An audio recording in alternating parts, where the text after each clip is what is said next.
नमस्कार. गुरुपौर्णिमेच्या आपल्या सर्वांना हार्दिक शुभेच्छा. हॅलो, माझं नाव स्वप्नील आणि तुमचं स्वागत आहे माझ्या यूट्यूब चॅनलवर. अवश्य आज दिवस 10 जुलै 2025.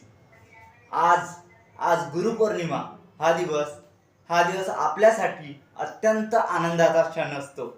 आपण गुरुपौर्णिमा या दिवशी आपण आपल्या गुरूंना वंदन करीत असतो. तरी आपण आपला सर्वात पहिला गुरु, आपला सर्वात प्रथम गुरु आपली आई.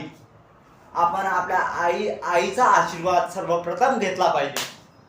सर्वात पहिले आपण आपल्या आईच्या पाया पडलं पाहिजे आणि आपण आपल्या व्यथा त्यांना सांगितल्या पाहिजे, असं माझं मत आहे. ऑफकोर्स मला माहीत आहे की तुमचं मत काही वेगळं असेल.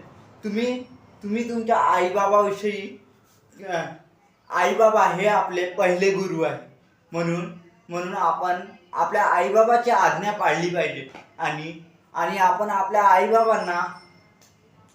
आईबाबांना एकदम सुखात ठेवण्याचा किंवा त्यांचे स्वप्न पूर्ण करण्याचा आपण निर्धार केला पाहिजे, असं मला वाटते. मित्रांनो, तुम्हाला कसं वाटते तुम्ही पण मला कमेंटमध्ये लिहून सांगू शकता. तरी मी बघा, आपला प्रथम गुरु आपली आई आणि आपला दुसरा गुरु म्हणजे आपले बाबा, आपले वडील बघा. आणि आपला त्या गुरूंमध्ये एक आपल्या शिक्षकांचा पण हात असतो. शिक्षक आपल्याला वळण देत असतात. जसं की आपण अभ्यास केल्याने आपण किती सक्सेस होऊ शकतो यातून हे आपल्याला आपले गुरु पटवून देतात. गुरुची माया अत्यंत वेगळी असते, कारण की गुरु आपल्याला उपदेश देत असतो की आपण जीवनामध्ये काय करावे काय नाही, ते आपल्याला मार्गदर्शन देत असतात.